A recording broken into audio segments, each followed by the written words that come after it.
Hello there and welcome to another interesting time on Marketing Edge on TV, Nigerians' leading initiative in the business of brand management and in the management of brand business. It is a 30-minute potpourri of brand news, branding focus and industry conversation, all in a mix, encompassing thorough and in-depth, all aimed at promoting the brand idea. I'm Ogali Mafuru. It's insightful, it's exciting, it's enriching. It's Marketing Edge on TV, a half-hour TV show on the business of brand management and the management of brand business. Marketing Edge on TV is a potpourri of juicy and exclusive industry news on brands, advertising, media, PR, brand and focus, industry conversation, and the entire gamut of integrated marketing communications business. It's a business show with glamour and grandeur. We serve you hot and sizzling with all ingredients in the mix.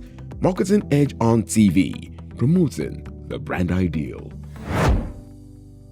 Good to have you back. First on Marketing Edge on TV is Brand News, where we bring you the latest developments around brands and in the field of marketing, advertising, and communications in Nigeria and around the world.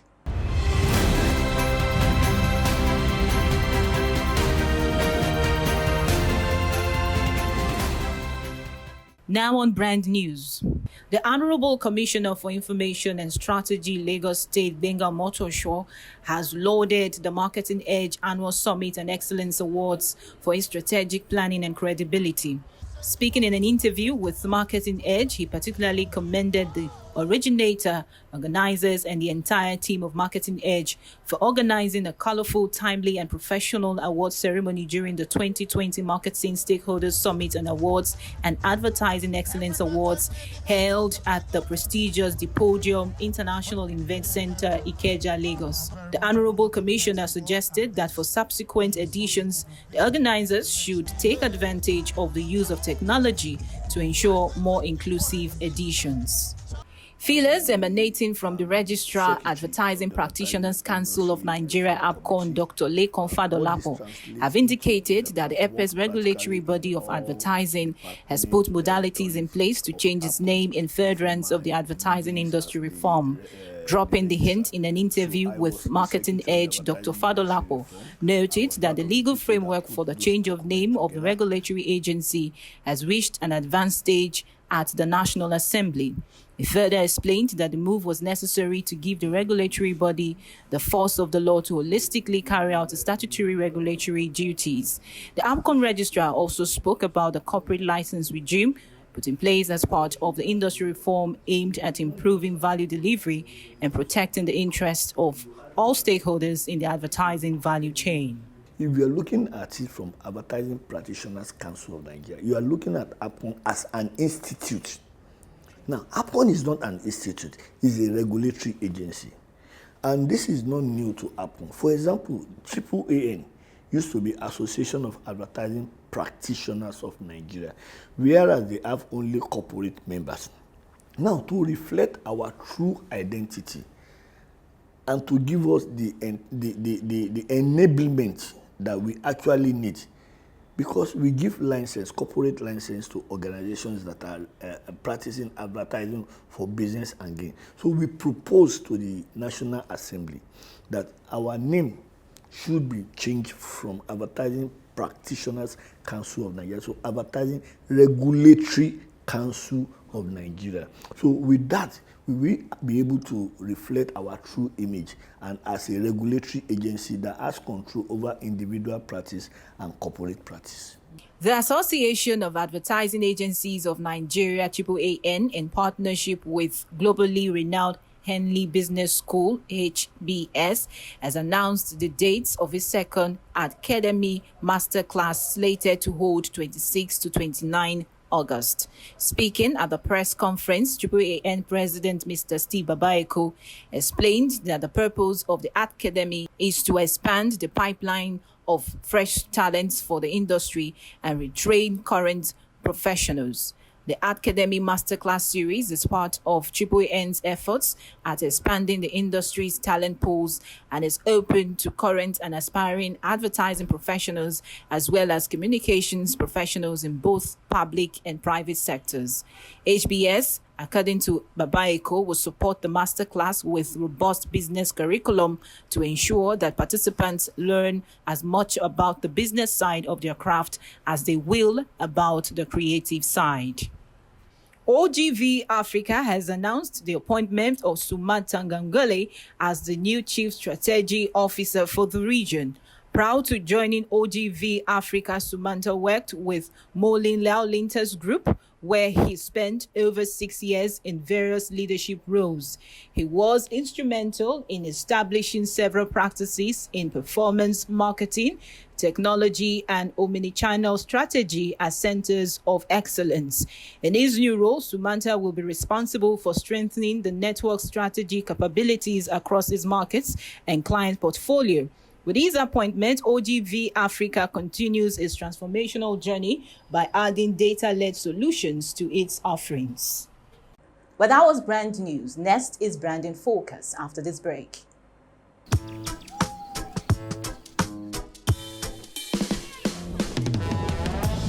Here today, gone tomorrow. 'Cause you're volatile like the water. And you promise what you don't know.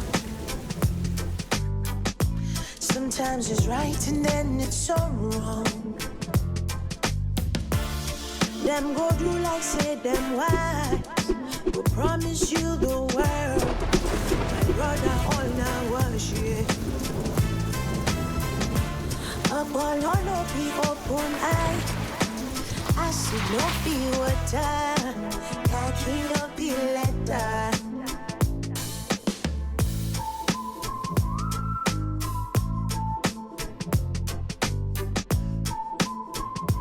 Airtel, the smartphone network. I need help, so please go to the market and get me everything I need to cook this food. Get my pepper and get my onions. I'm waiting. Do you know how to buy pepper? Do you know how to buy dashi? You won't even let my mother come and stay. I need help. Do you not know how stressful it is if you're this 3 kids? Are you still there? If you're not getting me fresh meat, do you understand? Okay, I'm at the Can you meet. switch to video call, please? Okay, get me that one. The one by your side.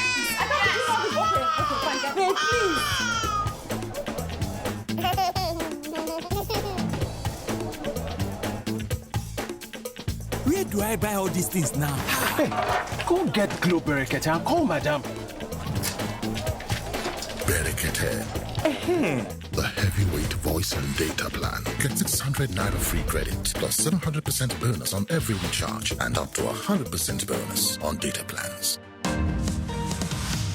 Marketing Edge on TV, promoting the brand ideal.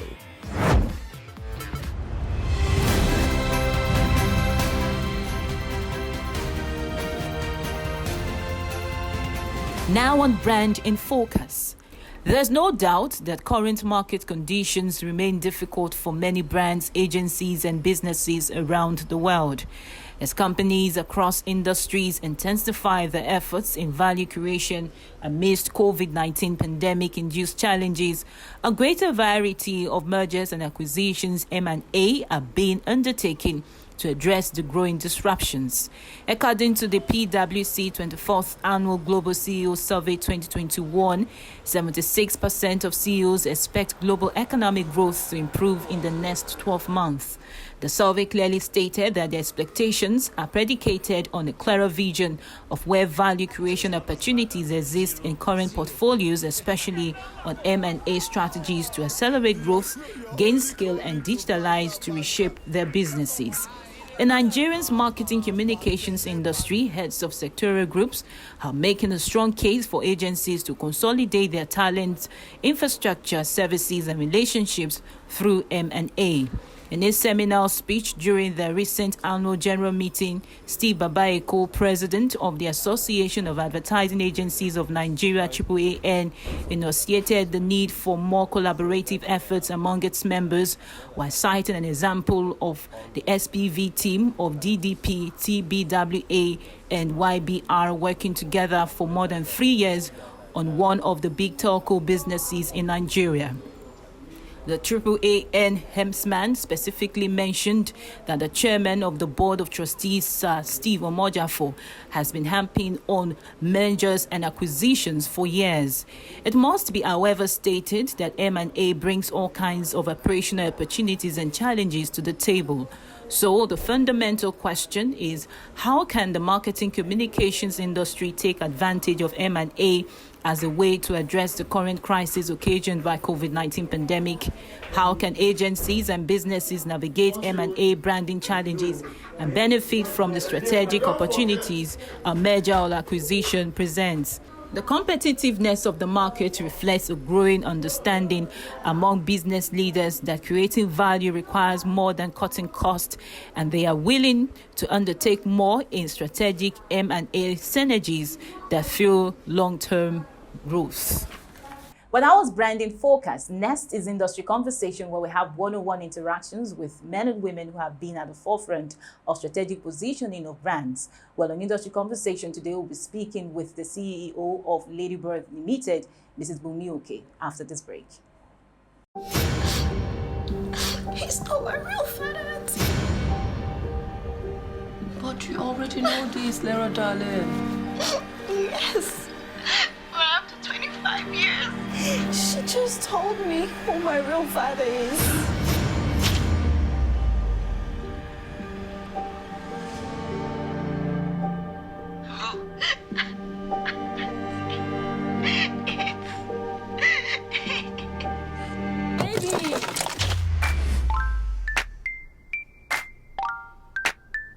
Baby, come inside now.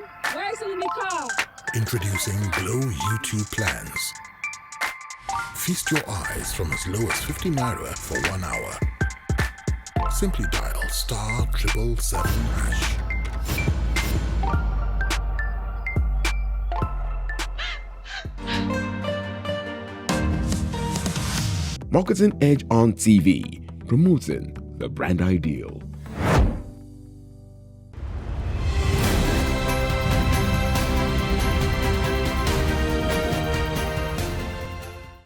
Hello there and welcome to Industry Conversation, a segment on Marketing Edge on TV, where we interact with distinguished men and women who have been behind the success of brands through strategic positioning and promotion.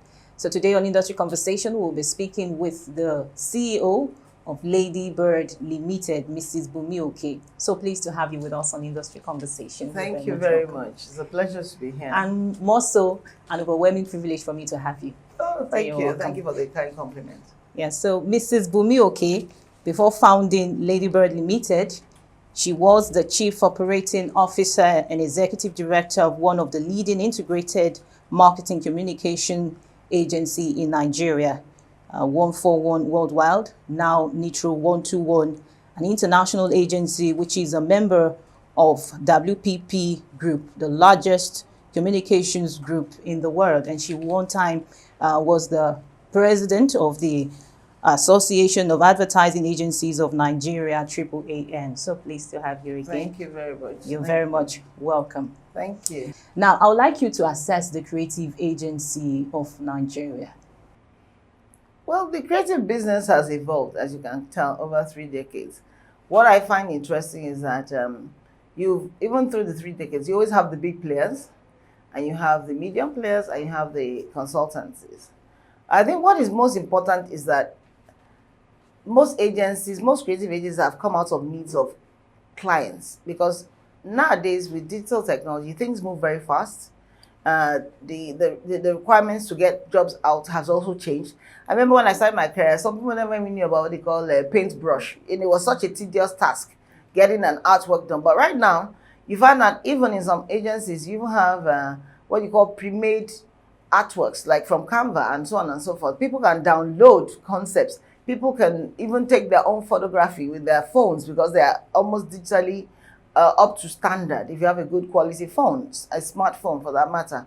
So agencies and the creative world has moved with time to be able to service clients and also ensure that we meet both global standards. Now, one thing I think has happened also in the industry is that once upon a time, most of the agencies in Nigeria were more foreign-led. But now you have a lot more well-trained, well-exposed Nigerians. So you have a lot of agencies that are Nigerian-led but have foreign affiliations. And that, to me, shows the evolution of the industry, because it tells you the what I'll call the intellectual, creative, and strategic development of people, places, and what you could call even the profession itself. So it's evolving, it's exciting, it's changing, and it's making a lot more commerce able to come into the business. So I think where we are is certainly we are now positioned as local players. So whatever you do locally must be able to meet both international and local standards. But there's a lot more consumerism of local nuances. So you find out people can say, they do, they put our nuances into the commercials because people want to also see themselves in the communication. That's why you use black models in a country that you have black people. Those days where you just send some Anoibo from somewhere are gone, because it will not resonate with the consumer. People are black and proud, and they're very happy to be where they are. However, they also realize that consumers want international standards. They want the best. So therefore, I think it's made the whole industry evolve and become more exciting, more challenging. And the turnovers are pretty fast because things move pretty quickly. Yes, interesting. So I understand that in your 3 decades of in the business of brand management and of course in the business of management of brands as well, you have worked with multinational companies, yes. That involves MultiChoice, DSTV, yes. British American Tobacco, yes. First Bank of Nigeria. Yes. Now, how would you assess the Nigerian brand marketing ecosystem? Well, the big structured multinationals understand what advertising and marketing communication is about. What they just demand is the kind of standardization of their communication. You must understand their brand profile, their brand books, they have brand guidelines. So it's not even debating about what a brand is. They already know what a brand is. What they're trying to do is make sure that their brand resonates with whatever strategic plans they have for themselves as a business. You must understand their brand assets. You must, there's a whole lot of nomenclature that goes with brand building, not the simplistic one you use for the SMEs. You have even brand architecture, and that's a whole lot. That's why you find that if you buy, for example, a multinational brand like a soft drink in Nigeria, if you go to Togo, it's the same color and it's the same look and feel. If you go to Japan, you get the same thing. The best they will do is put a bit of the local language, but it's the same look and feel everywhere. And I think that is what is about standardization. Now, in Nigeria, with the SMEs, they're yet to understand that kind of level because they are still understanding they're even yet to understand why you have a brand. Now, with multinationals, brands know that there's something called competition, and the consumers must differentiate because the consumer has a choice, and the consumer is going to make an informed decision. And that's why you perpetually give consumers messages, brand messages to make that choice. So what marketing communication does in the international business is to give a consumer an informed choice. So it's unarguable that we're in that era of new normal as a result of COVID-19 pandemic. Would you say that the challenges as a result of this pandemic outweighs the opportunities that it presents to businesses? Well, we're back to the chicken and egg story, or when you say is the cup half full or half empty. The pandemic can be seen as a problem or an opportunity. What I have seen is that the pandemic has made all of us become a lot more digitally savvy. I can't tell you, I don't think a week goes by, even for some of us, that we will not have one Zoom meeting or the other. You have to do things online. You have to talk to your children, even your families. For those of us who have some of our children either in the diaspora or even in school, you find that everything is online now. So short of us eating online, that is really what, in fact, but you can order your food online. That's the beauty of it, just that we can't eat e-food. But the point I'm bringing out is that everything has been digitalized. So I find that even my talking to my father who is in his 80s, I have to talk to him online, and he's very digitally savvy because he's not in Nigeria. So everything is online. Not to talk of the fact that business now has moved online. Half of the clients, they're not even asking you to come to their offices because of COVID. You're talking to them online. It has actually become a blessing because before, if you had a meeting with a client and you actually could not come over, you say, sorry, I'm busy, it will look like sacrilege. But now the clients will say, I will set up the Microsoft Teams or a Zoom meeting. Let's meet at so time. And the beauty of it, So a few months back, I found myself out of the country and I was having my meetings out of the country because I didn't want to tell the client I was not even around because there was no need. So the world has become a global village. So it was even fantastic because I said if it was before, I would have been, maybe I would have had to put on hold that particular trip. But I was able to do everything both from local and international. I said, well, there's a bit of advantage of this. And that is exactly what's happening around the world. I could talk with my staff, I could talk with my colleagues anywhere around the world because it's all online. Sometimes what I'm just trying to bring that, yes, you have the physical face-to-face operation, which gives a bit more bonding. But people have even learned to do some bonding techniques online now because if we're waiting for what you call the old normal, we're never going to get back there. We're actually now back to the new normal. And in fact, I think we've all adjusted to it. So I think what is happening is that clients also expect agencies to move online with that. And so reports are done online, meetings are held online, submissions are done online, pitches are done online, employments are done online, payments are done online. So what is left online, short of your love life being online? Really, I don't know. And some people actually date online. Thank God we had passed that stage before that, Yes. So we are in the world of Internet of Things. You just rightly stated, a lot of things are moving fast as a result of technology. Do you think it's enough to solve the puzzle of today's fragmented media ecosystem?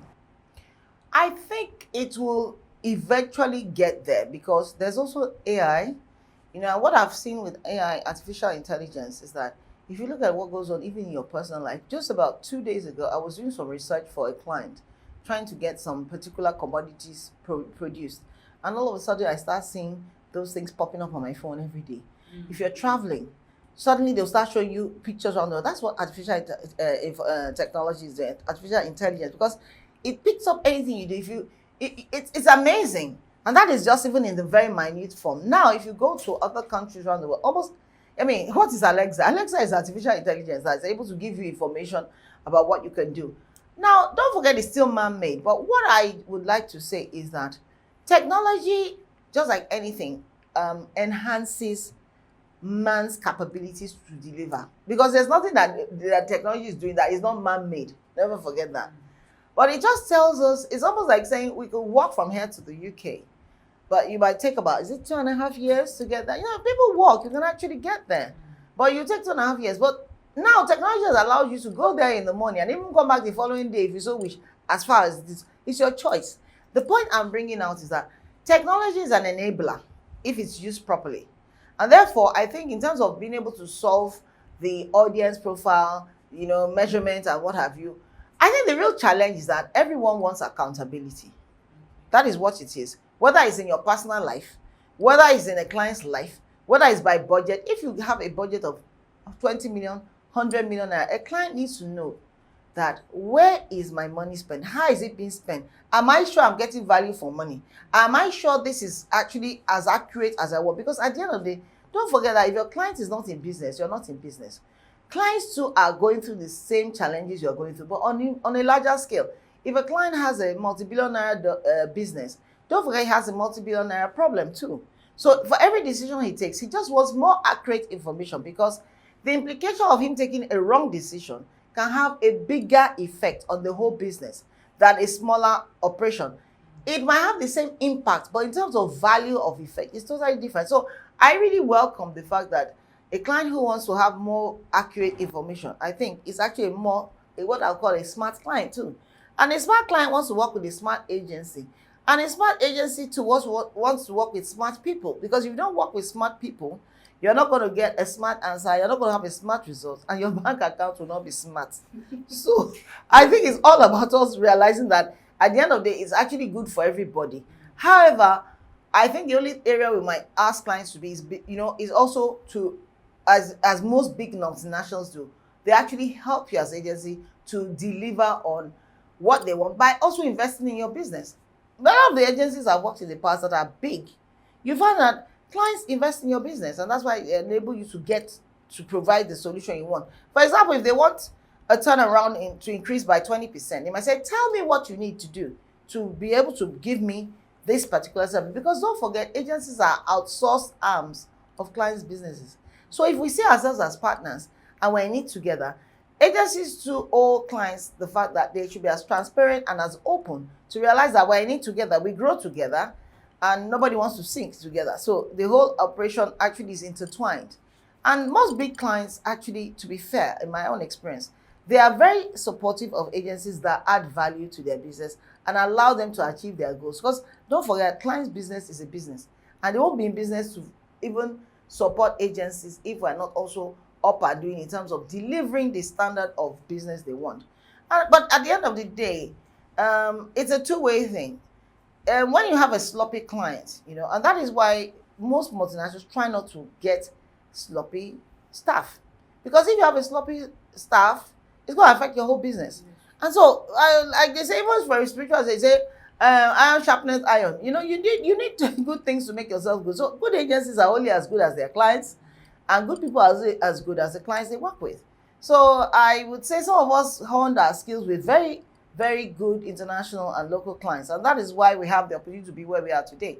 A lot more people can come along the line, but you cannot take away the experience of a great exposure and good standardization for clients and agency. And it's still teamwork. It's always teamwork. Even right now, even as I do a consultancy, a lot of work, you find that you're always collaborating with the client. So I can't say how you can do it without the client, because that's why you're in service. Marketing Edge on TV, promoting the brand ideal. Well, that's the much we can take on Marketing Edge on TV. Do well to join us again, same time next week, for the second part of our conversation with the CEO of Ladybird Limited, Mrs. Bumi Oke. I'm Ogali Mafuru. Bye for now.